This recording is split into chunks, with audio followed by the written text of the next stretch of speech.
베드로전서 2장 9절 말씀, 우리 한 말씀인데요, 한 구절인데 말씀 우리 한 목소리로 같이 받습니다. 그러나 너희는 택하신 족속이요 왕같은 제사장들이요 거룩한 나라요 그의 소유가 된 백성이니 이는 너희를 어두운 데서 불러내어 그의 기이한 빛에 들어가게 하신 이의 아름다운 덕을 선포하게 하려 하심이니라. 아멘. 할렐루야. 주의 이름을 찬양드립니다. 자, 오늘의 이 말씀 제목은 승리하는 삶의 초점은 영혼 구원입니다 라는 제목으로 하나님의 말씀 함께 나누겠습니다. 승리하는 삶의 4가지 요소를 우리 한 달에 걸쳐서 승리하는 삶의 4가지 요소에 관해서 우리에게 말씀을 이렇게 나누었습니다. 자, 승리하는 삶의 요소들 중에 그 4가지, 첫 번째가 뭐였죠? 그렇죠, 하나님의 말씀. 두 번째는 뭐였죠? 하나님의 말씀으로 변화된 생각. 자, 세 번째는 무엇이죠? 우리 사슴의 눈망울을 가지신 아름다운 집사님, 제가 오늘 그 사슴의 눈망울을 가지신 집사님과 예배를 드리기 전에 이렇게 차를 마시면서 잠시 교제를 나눴어요. 그 사슴 눈망울을 쫙 바라보면서 제가 이제 은혜의 질문을 했죠. 한 주 동안 주님과 동행하면서, 그리고 주님의 임재 안에서, 그리고 말씀 안에서 내게 말씀하시고 감동하시고 또 내 영 안에서 이끄시는 하나님의 은혜를 좀 나누어 주세요. 그랬더니 사슴 같은 눈망이를 껌뻑껌뻑 하면서 저를 지그시 쳐다보는 거예요. 그래서 제가 그것으로 대답이 됐습니다 라고 마무리를 했어요. 말하지 않아도 알겠더라고요. 할렐루야. 세 번째가 뭐라고요? 믿음. 그렇죠, 믿음. 마지막 지난주에 말씀을 나눴죠? 뭐였죠? 나의 말. 예, 그렇습니다. 승리하는 삶의 요소들. 여러분 항상 기억하십시오. 우리는 성공하는 자입니다. 또 성공하십시오. 성공의 기준이 뭐라고 그랬죠? 네, 그렇죠. 그냥 세상 속에서 돈 많이 벌라는 얘기가 아니고, 세상 속에서 어떤 명예와 뭐 좋은 것들을 많이 취하라는 얘기가 아니라, 하나님께서 나에게 하라고 하신 일을 이루는 삶이 바로 성공하는 삶입니다. 그 일을 위해서 하나님께서 우리 삶에 필요한 모든 것들을 더해 주셨습니다. 할렐루야. 그래서 우리는 우리의 부르심을 이루기 위해서 삶에 필요한 모든 것들을 이미 주셨고요, 오늘 그것을 믿음과 말씀을 통해서 당연하게 누릴 수 있는 삶들입니다. 또 변화가 나타나는 것은 너무나 당연한 것입니다. 그래서 제가 여러분에게 늘 성공하는 삶을 사십시오라고 하는 것은 하나님께서 나에게 하라고 하신 일들을 이루는 삶을 살아가되, 이후에는 나를 향한 하나님의 최고의 부르심의 삶을 살아가라는 것입니다. 우리는 그 단계를 향해서 계속해서 전진하고 또 전진하고 또 전진하는 삶이 되어야 됩니다. 그래서 그 일을 위해서 성경은 우리는 모든 일에 언제나 승리하는 승리자라고 말하는 거예요. 한번 고백해 볼까요? 나는 모든 일에 언제나 승리합니다. 나는 승리자입니다. 그렇습니다. 우리는 그렇게 승리자로 태어났어요. 그러나 승리자로 태어났다면 승리하는 삶의 열매가 나타나야 되겠죠. 그래서 승리하는 삶의 4가지 요소에 대해서 말씀을 함께 나누었습니다. 여러분, 이 말씀들을 중요하게 좀 붙드시고 삶에 적용하시길 바랍니다. 자, 그런데 오늘은 바로 이 승리하는 삶의 그 초점은 바로 영혼 구원이다라는 이 방향성에 관해서 하나님의 말씀을 또 나누기를 원합니다. 여러분, 우리가 승리하는 자, 그리고 우리는 성공할 수밖에 없는 자로 태어났죠. 우리가 승리하는 삶을 살아가는 데 있어서 무엇보다도 우리가 기억해야 될 가장 중요한 초점이 있습니다. 그것은 바로 저와 여러분은 하나님의 왕국인 바로 시온에 속한 자라는 사실입니다. 여러분, 이렇게 시온, 하나님의 왕국, 이런 단어들이 좀 어색하죠. 왜냐하면 그동안 교회를 다니면서 많이 사용하지 않는 단어예요. 하나님의 왕국 그러면 딱 뭐가 떠올라요? 그렇죠. 왕국 회관이 떠올라요. 여호와의 증인이 떠오릅니다. 근데 사실은 성경적인 단어는 사실은 하나님의 나라라는 개념도 있지만 하나님의 나라에 좀 더 원리, 그 근본적인 그 단어는요, 하나님의 왕국입니다. 그런데 이 중요한 단어를 우리가 빼앗겼어요. 사용을 안 해가지고. 사용해야 됩니다. 이거는 이단들이 사용하는 단어가 아니에요. 성경에 나와 있는 단어이기 때문에 정확한 개념입니다. 하나님의 나라보다 더 정확한 개념이 하나님의 왕국입니다. 왕이 다스리는 나라, 하나님이 다스리는 나라, 하나님의 왕국입니다. 또 한 단어가 뭐예요? 시온이라는 단어예요. 시온도 보면은 어디에서 많이 사용해요? 시온이라는 단어도 사실은 성경에 굉장히 중요하게 다루고 있는 문제인데 어디에서 많이 사용하느냐? 그 잘못된 이단에서 많이 사용을 해요. 이제 그렇다 보니까 안 들어본 단어인 시온 이런 얘기하면은 저기 좀 이상한 데가 아닌가? 아니요. 시온은 성경에 나와 있는 가장 중요하고 핵심적인 단어가 바로 시온입니다. 그래서 제가 시온이란 단어를 잠깐 좀 설명을 드릴게요. 시온이란 단어는 여러분 어떤 의미가 있냐면 그 의미는 보호받다, 때로는 양지 바르다라는 의미를 갖고 있다고 합니다. 어떤 학자들은 이것을 요새나 성이라는 뜻이 가지고 있다고도 말해요. 그런데 이 시온이라는 것은 사실은 시온 산을 의미하죠. 시온산이 어디에 있느냐? 시온산이 예루살렘에 있습니다. 시온산이 있어요. 시온산은 어디냐면 사실은 그 가나안의 이 여부스 족속의 성읍이었습니다. 한 1000년 정도를요. 그런데 다윗 왕이 이곳을 점령하게 되죠. 그래서 다윗이 이 땅을 차지한 이후에 이곳에 바로 다윗의 궁전, 성을 세웁니다. 그리고 그 성 안에 어떤 것을 모셔놓죠? 그렇죠. 법궤. 이제 이때는 성전이 아직 건축되기 전이잖아요. 그래서 이 시온이 이게 시온산이죠. 그곳에 무엇을요? 다윗이 정복한 이후에 다윗 성을 만들고요. 이제 그곳에 법궤를 모셔놓습니다. 그래서 시온이라고 하는 것은 사실은 이 다윗의 성읍이었어요. 그때 다윗이 바로 하나님의 성전을 지을 것을 명령을 받죠. 하나님으로부터. 그래서 그 맞은편에 있는 산이 있어요. 시온산 옆에. 그 산이 무슨 산일까요? 성전산.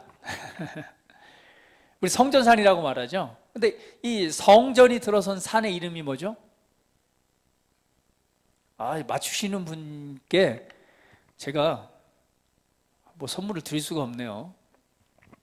자, 어떤 산이죠? 이 시온산 옆에 산이 있습니다. 그 산이 뭘까요? 어떤 산일까요? 성전이 지어진 산. 맞추질 않네요. 자, 첫 자가 뭐냐고요? 자, 다윗이 성전을 짓기 위해서 그 땅을 사죠. 그 땅을 사죠. 거기를 뭐라고 말해요? 아겔다마가 아니고 호렙산이요? 예? 돈 주고 사잖아요. 그 땅을. 타작마당. 오르나네? 타작마당. 예, 맞아요. 타작마당. 거기 사실은 그때 당시에 이제 여부수 족속들이 추수하는 곳입니다. 추수하는 곳이고 그곳에 이제 바알의 신상이 세워져 있었죠. 우상들이. 근데 그 타작마당을, 오르나네 타작마당을 누가 사요? 그렇습니다. 다윗이 구매를 한 이후에 그곳이 사실은 어디예요? 성전산이에요.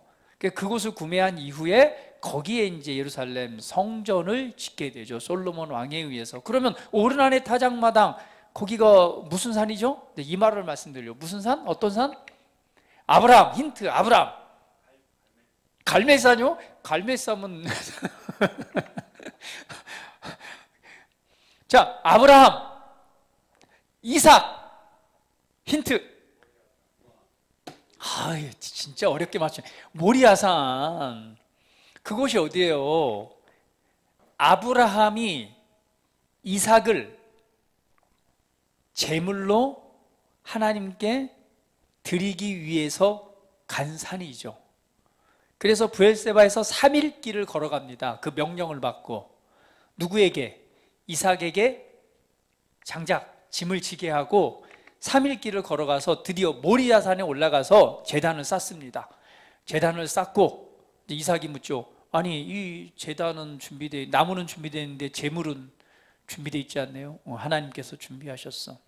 그러고는 제단을 쌓고 그 나무 위에 누구를 올려놓고, 이삭을 올려놓고, 아들 이삭을 올려놓고 드디어 칼을 들어서 이 이삭을 제물로, 왜냐하면 하나님이 제물로 바치라고 그랬기 때문에 칼을 들어서 그 목을 치려고 내리치는 순간에 그때 하나님이 멈추어라.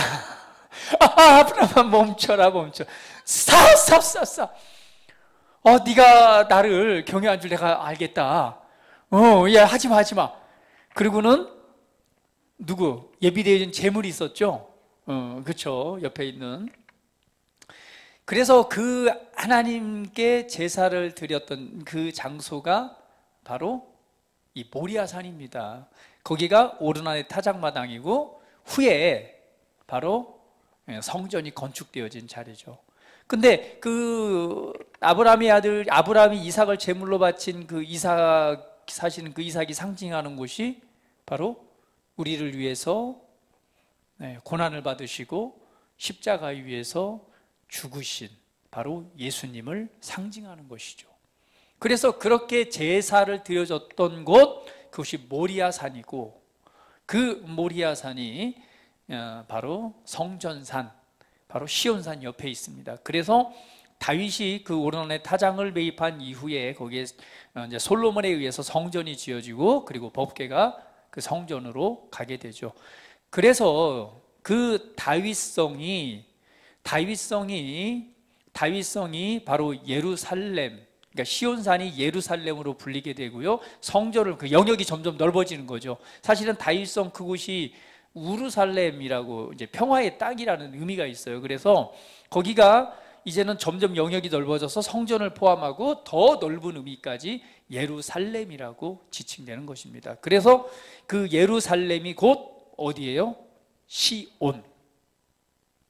성경에 예언되어진 대로 그곳이 바로 하나님의 성읍이요, 결국 예루살렘은 시온을 의미하고, 땅에 있는 예루살렘이 있다면 진짜 예루살렘이 있죠. 하늘에 있는 예루살렘, 그것을 하나님의 도성인 시온이라고 말합니다.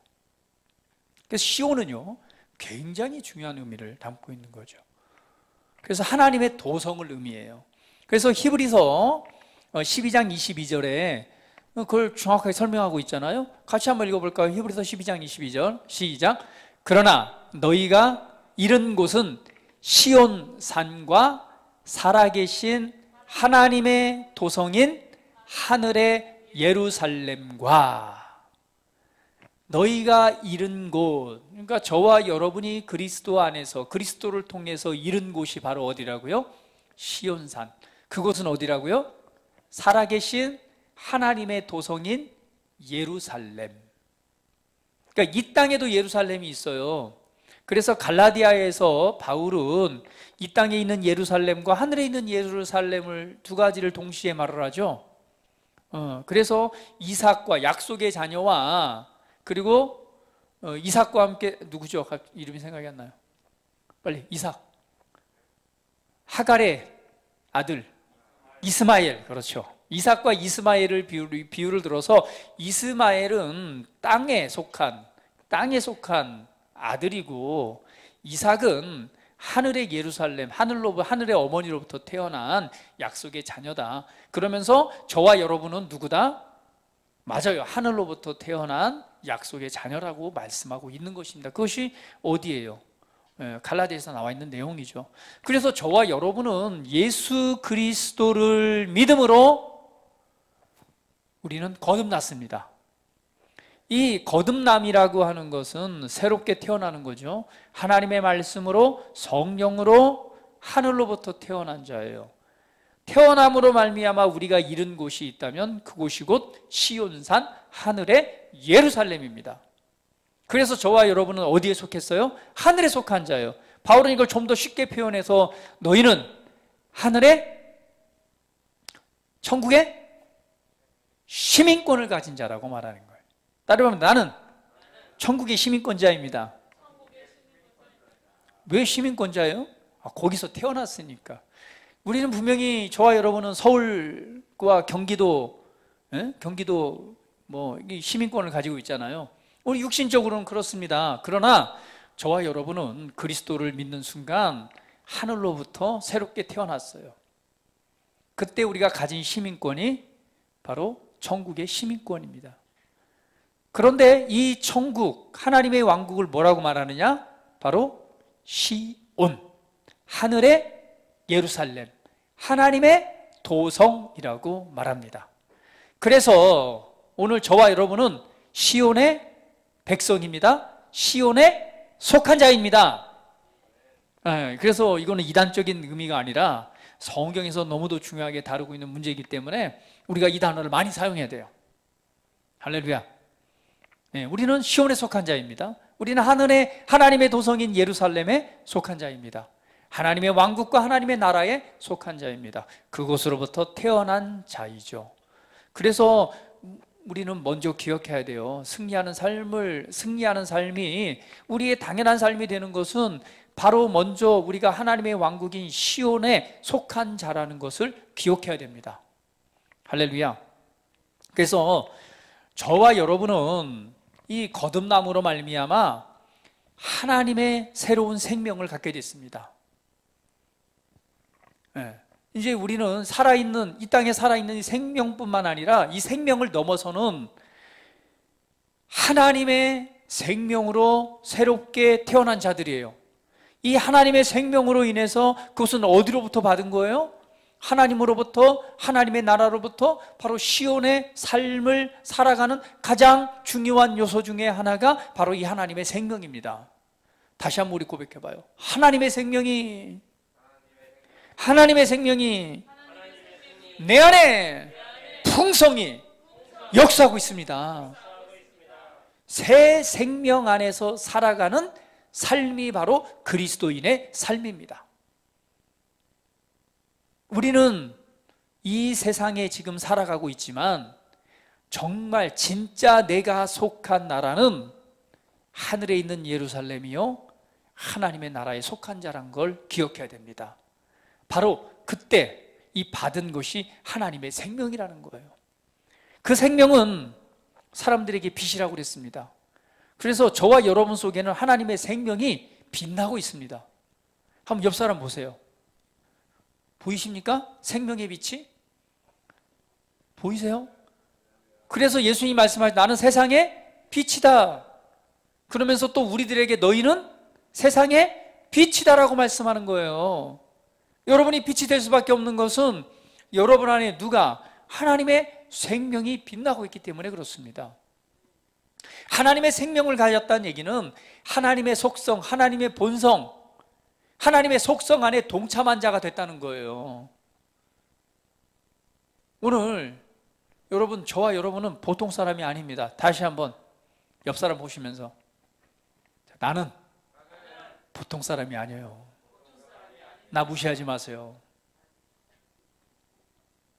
빨리 해야 돼요. 나 무시하지 마세요. 네, 우리는 하나님의 생명이 우리 안에 역사하고 있습니다. 오늘 하나님의 생명을 통해서 우리는 어디에 속한 자라고요? 시온에 속한 자이다. 여러분, 이 땅에 살아가는 동안 이 미국의 시민권자만 돼도 사람들이 무시해요, 안 해요? 무시받지 않습니다. 세계적으로 미국의 시민권자라고 하면은 미국에서 그를 보호해요. 미국의 군대가 움직입니다. 그렇기 때문에 이 미국의 시민권자들은 함부로 손대지 않아요. 그러나 국가의 국력이 약한 그 시민권자들은 어때요?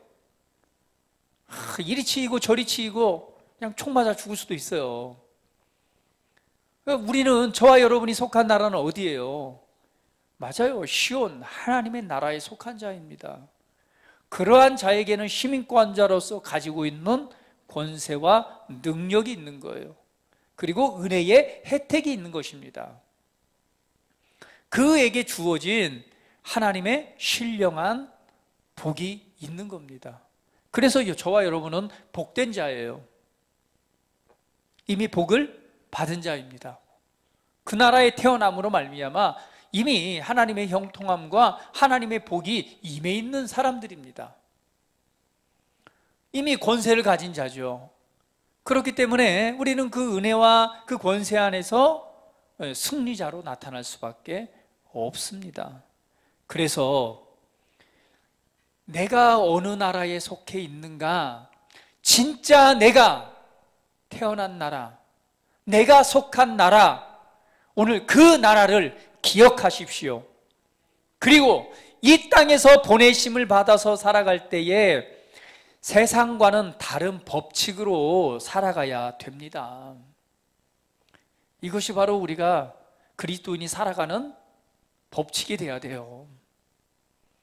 그래서 성경은 세상을 본받지 말라고 그랬어요. 세상처럼, 사람처럼 똑같이 살아가지 말래요.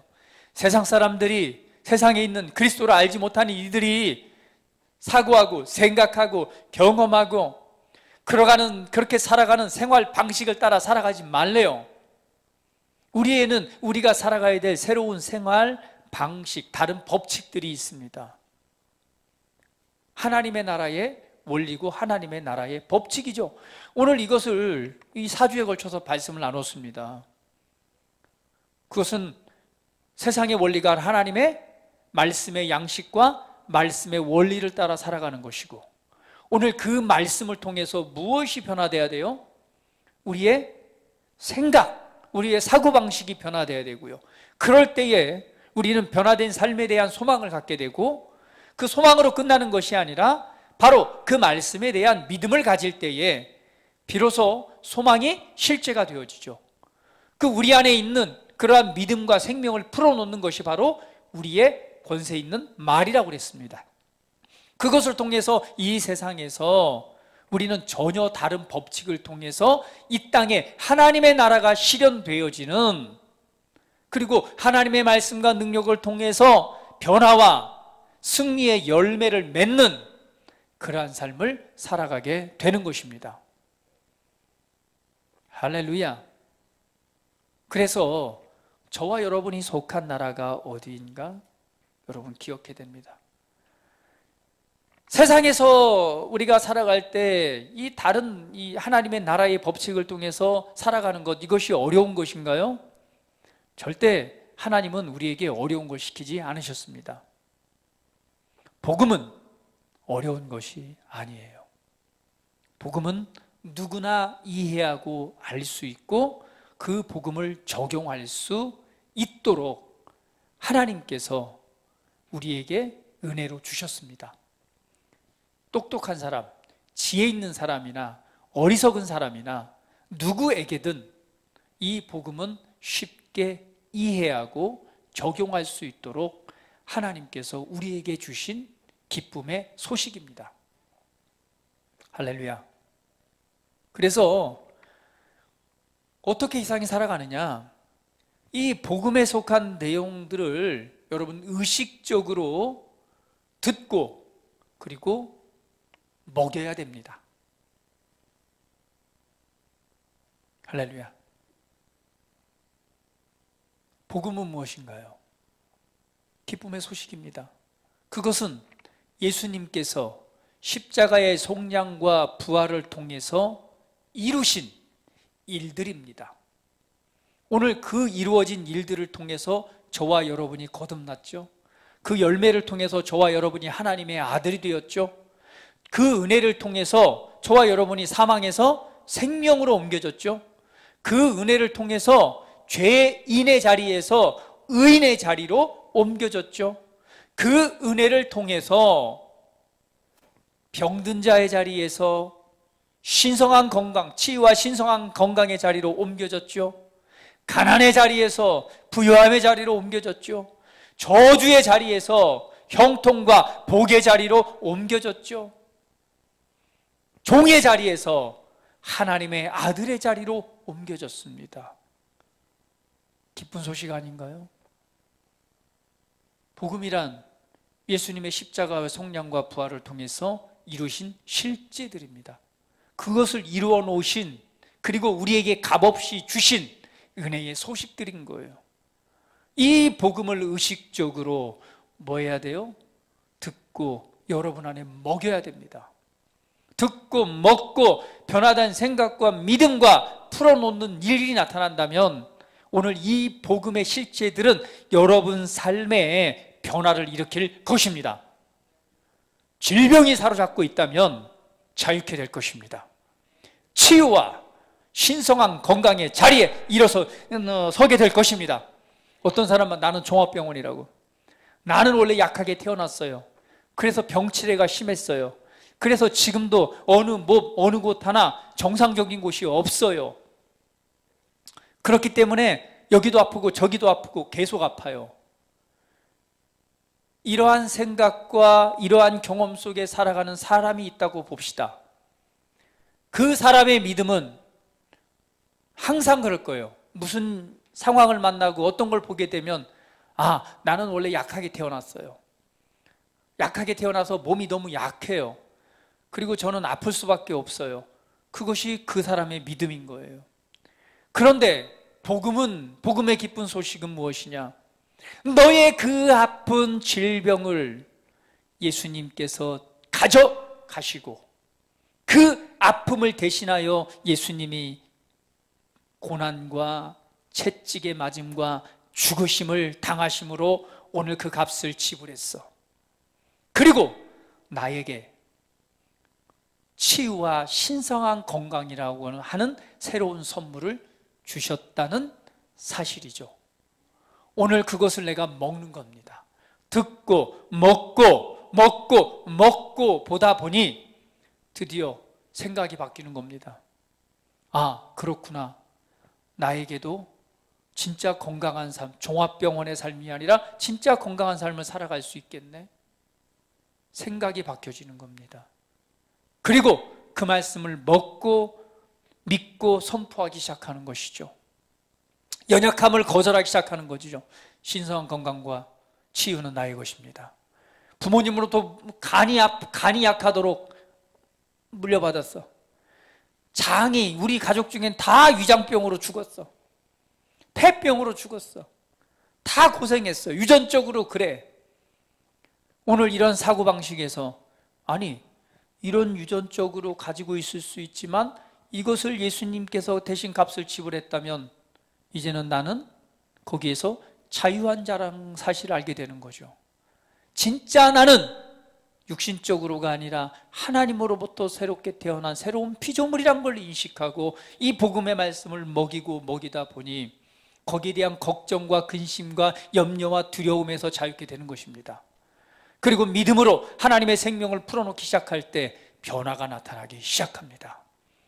이곳저곳 아팠던 곳이 한 군데씩 자유함을 경험하게 되는 것입니다. 그리고는 종합병원에서 뭐가 돼요? 신성한 건강의 삶을 살아가는, 그것을 통해서 복음이 실제가 되고 그 복음의 내용을 전달할 수 있는 은혜의 자리에 서게 되는 것입니다. 그래서 어려운 게 아니에요. 복음의 내용을 의식적으로 듣고 먹고 믿고 말함으로 풀어내십시오. 그러면 믿음대로 그렇게 될 것입니다. 저와 여러분은 그래서 복음의 전문가가 되어야 되는 거예요. 복음의 전문가가 되어야 되는 것입니다. 이 복음이 무엇입니까? 예수님께서 왜 2000년 전에 오셨어요? 예수님께서 무엇을 행하셨습니까? 그리고 어떤 열매를 우리에게 주셨습니까? 그 열매를 주셨다면 이 복음의 은혜는 우리 삶의 실체가 되어야 됩니다. 왜? 그것을 통해서 저와 여러분이 어떤 삶을 살아가라고, 구원의 삶을 살아가라고, 변화된 삶을 살아가라고 주셨기 때문에 그렇습니다. 그래서 우리는 세상과는 다른 법칙으로 기능할 때 우리는 하늘의 이 신령한 신성한 이 말씀의 법칙을 따라 그런 열매 맺는 삶을 살아가게 될 것입니다. 할렐루야. 그래서 옆 사람에게 계속해서 성장하십시오. 다시 한번 계속해서 성장해 가십시오. 영광에서 영광으로. 할렐루야. 머물러 있지 마세요. 계속해서 그리스도의 장성이 충만한 데까지 자라나야 됩니다. 그리고 여러분 삶에 이미 유업으로 주신 은혜들은요, 당연히 실제로 역사하고 나타나야 됩니다. 그리고 눈을 들어 한번 바라보세요. 얼마나 많은 사람들이 이 삶의 문제에 매여 있는지, 재정의 문제에 매여 있는지, 질병의 문제에 매여 있는지, 얼마나 많이 사로잡히고 억눌리고 진정한 삶의 의미와 가치를 모른 채 살아가고 있는지, 그리고 이 사람들이 얼마만큼 이 복음에 대한 갈망이 있는지, 하나님에 대한 이 기쁨 소식에 대한 갈망이 있는지 한번 돌아보시고 교제해 보시기 바랍니다. 그리고 여러분이 경험한, 여러분 안에 역사하고 있는 이 복음의 내용을 나누는 것입니다. 하나님께서 이 모든 걸 실제로 주셨고 실제로 그러한 삶을 살아가게 하시고, 오늘 가장 중요한 것은 이 모든 은혜의 초점은 항상 어디를 향해 있다? 영혼 구원에 있다. 할렐루야. 영혼 구원입니다. 이것이 아버지의 마음이고 예수님의 마음입니다. 우리가 새로운 피조물로서 정말 복된 삶을 누리되 그것으로 끝나서는 안 됩니다. 그것이 바로 세상에 구원받지 않는 사람들에게 바로 선한 덕을 끼치기 위한 것을 기억해야 됩니다. 오늘 본문 말씀에 바로 그것을 말씀하고 있어요. 다시 한번 성경 말씀 한번 보도록 할까요? 그러나 너희는 택하신 족속이요 왕같은 제사장들이요 거룩한 나라요 그의 소유가 된 백성이니 라고 우리의 새로운 신분을 지금 말씀하고 있습니다. 너희가 어떤 자냐? 너희가 전에는 종이었다. 너희가 전에는 죄인이었다. 너희가 전에는 사로잡힌 자였고 오늘 종된 삶을 살아가는 자였다. 그러나 너희는 이제 다르다. 택하신 족속이요 왕같은 제사장들이요 거룩한 나라요 하나님의 소유가 된 자들이라는 거죠. 그러면서 말씀하기를 이는 너희를 어두운 데서 불러내어 그의 기이한 빛에 들어가게 하신 이의 아름다운 덕을 선포하게 하려 함이라. 우리를 어두움 가운데 있었던 우리를 불러내어서 기이한 빛에 들어가게 하셔서, 그 빛이 무엇입니까? 하나님의 빛. 하나님의 빛이 뭐예요? 하나님의 생명의 빛인 거예요. 생명이 곧 빛입니다. 우리로 기이한 빛에 들어가게 하셨어요. 그러면 그 빛에 들어갔다면 그 빛이 역사하는 삶은 어떻게 될까요? 당연히 변화되는 열매로 나타날 수밖에 없죠. 여러분의 사고방식, 여러분의 생각이 여러분의 삶을 제한하도록 놔두지 마십시오. 여러분의 경험이 여러분의 삶을 제한하게 놔두지 마세요. 제발 좀 생각을 좀 넓히십시오. 무엇으로 생각을 넓히나요? 우리 지난주 말씀 나눴어요. 하나님의 말씀으로 변화된 생각이라는 거예요. 말씀과 복음을 적용해서 이 생각을 좀 변화시키십시오. 그리고 하나님의 나라의 법칙을 따라서 삶을 살아가기로 선택하십시오. 이것이 우리가 살아가는 구원의 방법이고, 우리가 이 땅에서 올바른 삶, 승리의 삶, 하나님의 선한 영향력을 나타낼 수 있는 존귀한 삶이라고 성경의 원리를 통해서 보여주고 있다면 오늘 그 삶을 선택하고 그러한 삶을 살아가야 되지 않겠습니까? 왜 답답하게 계속해서 과거에 살았던 방법 그대로 살아가려고 하시나이까?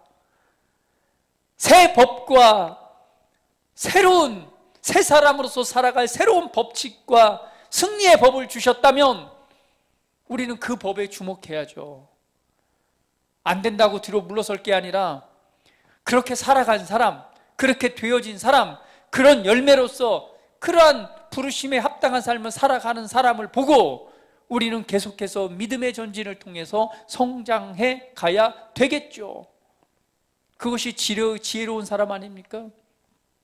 오늘 이 복음의 은혜가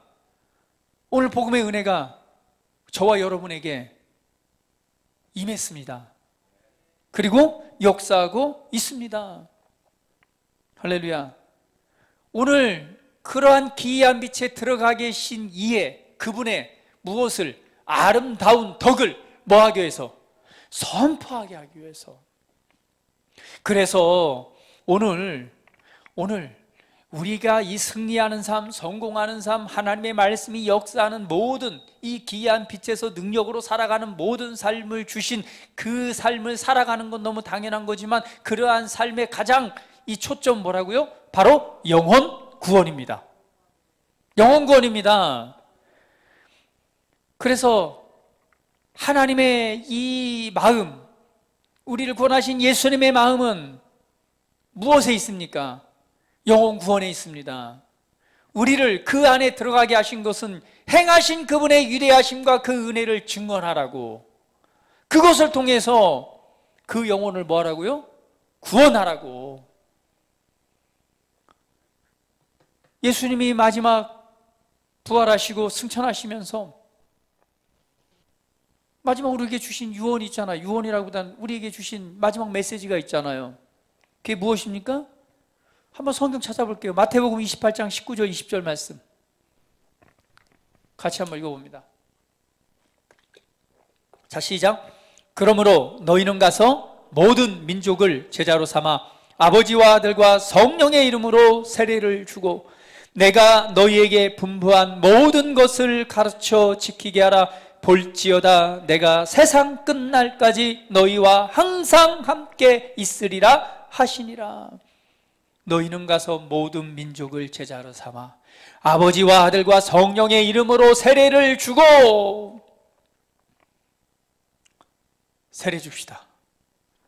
이제는 앞으로 세례를요, 여러분이 전도한 사람은 여러분이 세례를 주도록. 할렐루야. 뭐 성경에 목사만 저 세례 주라고 나와 있나요? 그거 같잖아요. 여기 보면은 너희는 가서 모든 민족을 제자로 삼아 주래요. 그러니까 사실은 이게 목사만 주는 게 특권이 아니라 우리 장로님이 가서 제자를 삼아서 뭐 해야 되는 거예요? 세례 줘야 되는 거예요. 그게 성경적인 올바른 진리입니다. 우리는 뭐 해야 돼요? 세례 주는 자가 돼야 돼요. 또 마가복음 16장 15절 볼까요? 주님 말씀하십니다. 시작. 또 이르시되 너희는 온 천하에 다니며 만민에게 복음을 전파하라. 16절 말씀. 믿고 세례를 받는 사람은 구원을 얻을 것이요 믿지 않는 사람은 정죄를 받으리라. 그래서 믿는 사람은 반드시 뭐 해야 돼요? 세례를 받아야 돼요. 세례가 아니라 침례를 받아야 됩니다. 침례. 세례하고 침례. 사실은 그쵸? 뭐 우리는 이제 수세례에서 물로 하는데 사실은 뭐가 맞아요? 침례가 사실은 맞습니다. 그래서 물속에 푹 잠기는 거죠. 침례가 뭐예요? 물속에 잠기는 거예요. 잠기다. 왜 잠겨요? 너는 그리스도와 함께 죽었고 물속에서 탁 살아나면서 뭐예요? 이제 무덤에 묻혔다가 살아나면서 하나님의 생명으로 새롭게 살아났고 태어났고를 의미하는 거. 이것이 우리 영 안에 이루어진 그 실제를 무엇으로 이렇게 확증하는 거예요? 맞아요. 우리 침례를 통해서 확증하는 것입니다. 그래서는 우리 영과 우리의 몸도 뭐 하는 거예요? 새롭게 태어나는 거예요. 그것이 바로 뭐예요? 침례입니다. 이걸 그래서 한번 수영장이나 뭔가 이런 걸 해보려고 했더니 좀 어렵고, 그냥 여기다가 그냥 물을 받아가지고 하든지 해야 되겠어요, 장로님. 그죠? 저 수영기장 이거 해가지고. 그래서 이번에 지금 저기 받을 사람이 좀 돼요. 저기 두 사람에다가 우리 애들 사실 어렸을 때 세례 받았는데 얘네들 침례를 받아야 돼요. 이번 저기 언제죠? 추수감사절 때, 장로님. 그죠? 수영장 물 받아가지고 한번 팍 담굽시다. 아주 그냥 한 요만큼 좀 이렇게 높게 해가지고 그냥 푹 담갔다가 막 흔들어가지고 싹 씻어가지고 샥 일으키는 거죠. 싹 씻어가지고 이렇게. 그래서 뭐요? 나는 육체마저도 새롭게 태어났다. 죽고 살아났다. 제가 보니까 이 세례는 좀 약해요. 저도 세례를 받아봤지만 이게 좀 약해. 진짜로 받아야 돼, 진짜로. 그냥 죽었다가 살아도 그게 이 얼마나 기쁨이에요.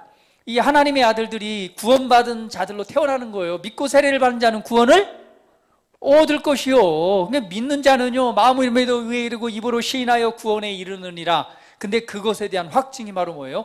반드시 세례를 받아야 됩니다. 침례를 받아야 돼요. 침례. 우리는 침례교만 침례 주는 게 아니에요.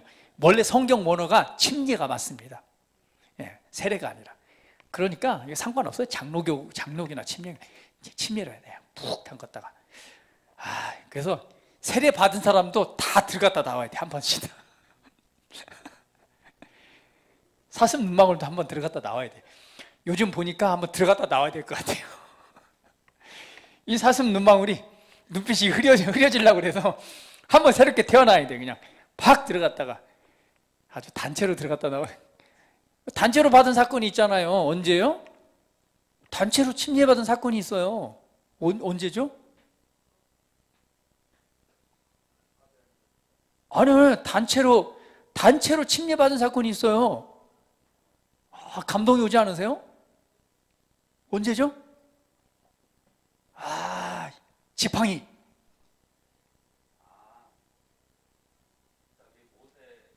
그렇죠. 모세 홍해 바다가 갈라질 때 그 물사이를 이것을 뭐라고 하나요? 침례라고 말하잖아요.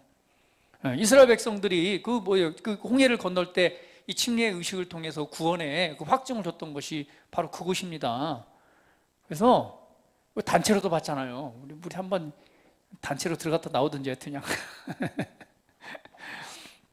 그래서 그리고 생각해 보니까 저기 우리 지난번에 받았던 연웅 형제하고 상의자매도 한번 담가야 돼. 그거 좀 약하더라고. 담갔다가 빼야지 이게 맞아. 뭔가 새롭게 한 번 더 해야 돼. 이게. 그래야지 이게 정신이 번쩍 들면서 정말 내가 죽었다 살아났구나 이렇게 하지.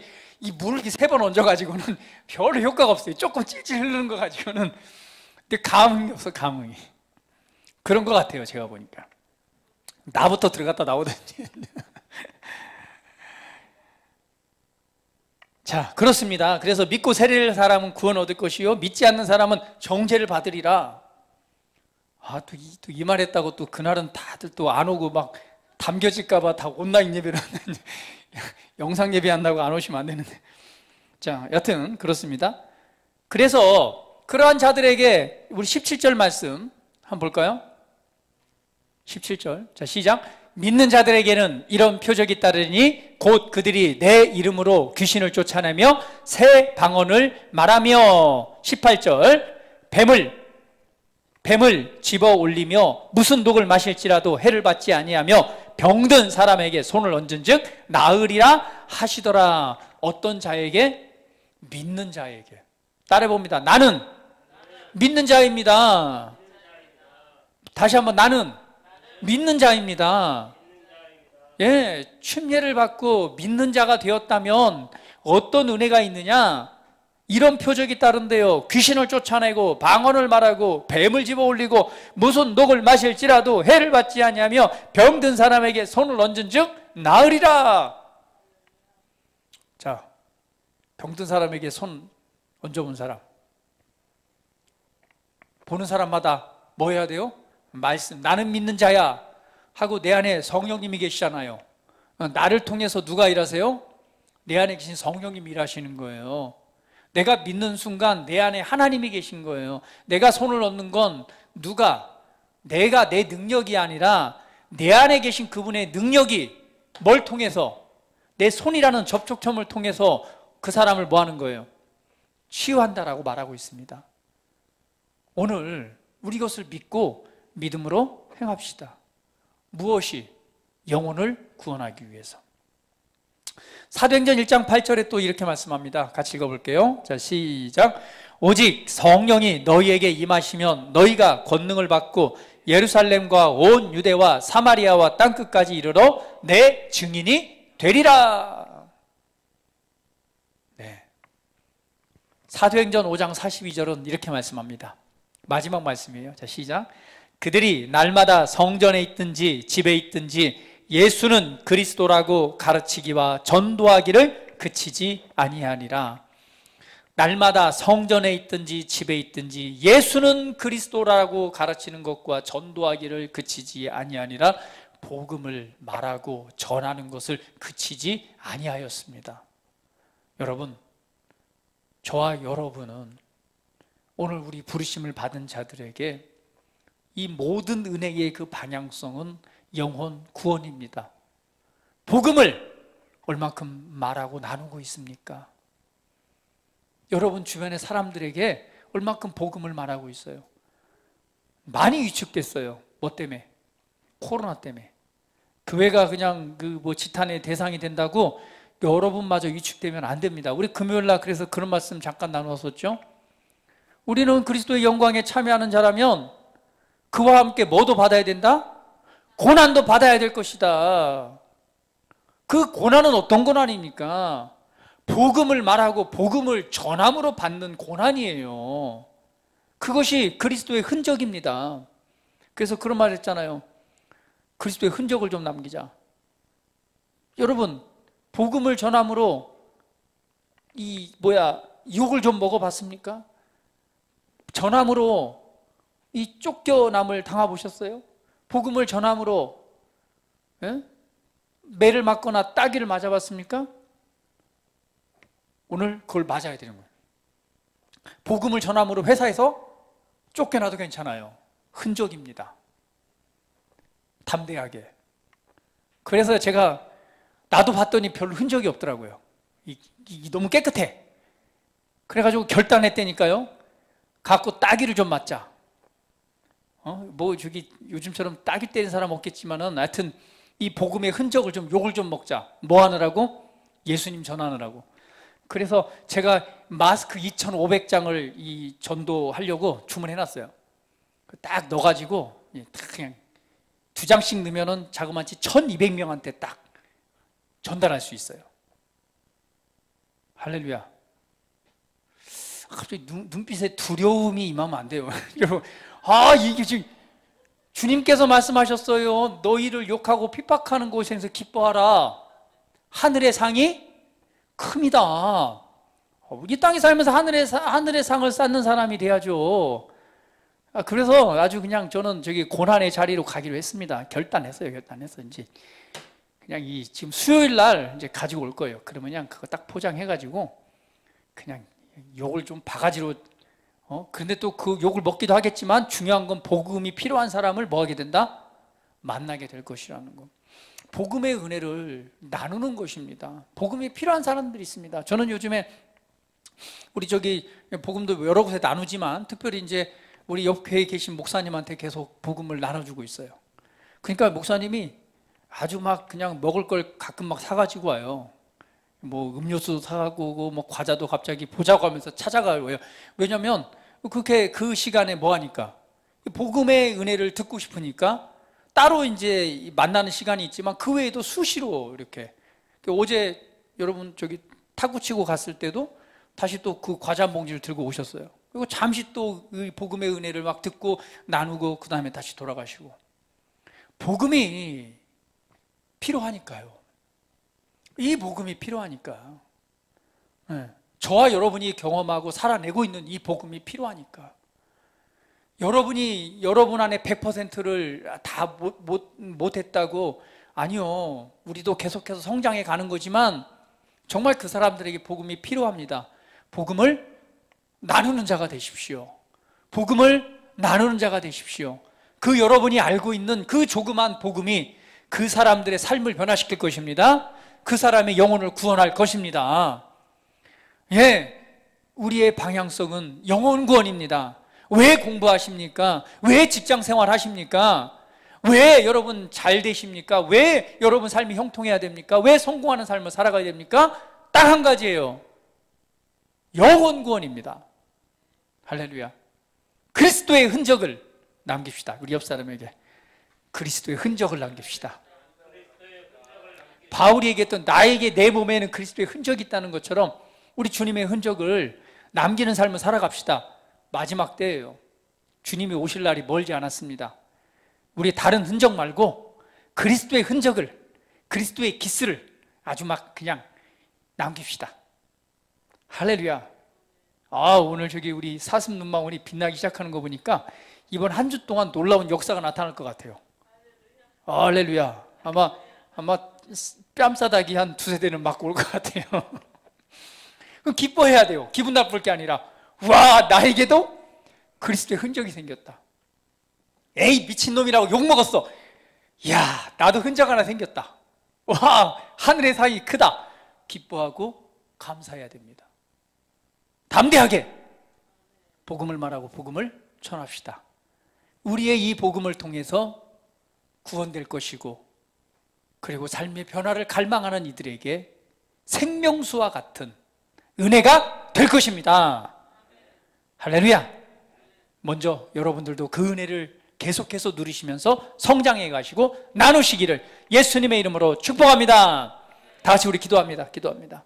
오늘 승리하는 삶의 초점은 영혼구원이라는 말씀으로 우리 하나님 말씀 나누었는데, 오늘 이 말씀을 다시 한번 우리 새기면서, 그렇습니다 주님, 나에게는 지금 그리스도의 흔적이 있는가? 나는 내 삶에 집중하고 정말 이 초점을 놓치고 있지는 않은지, 그 아름다운 덕을 나는 선포하고 말하고 있는지, 아니면 그냥 내 삶의 문제 속에서 내가 파묻혀 있는지 다시 한번 돌아보시고, 하나님, 내가 결단합니다. 오늘 받은 말씀대로 내가 내 삶의 이 초점을 다시금 영혼 구원에 두고 오늘 그리스도의 흔적을 내가 좀 남기는, 내가 그것을 기뻐하고 즐거워하는 자, 오늘 그런 자가 되기를 원합니다라고 한번 우리 결단하면서 믿음으로 고백하고 영광 돌려드리는 시간 같습니다. 다 같이 기도합니다. 할렐루야. 하나님 감사합니다. 할렐루야. 주님 고맙습니다.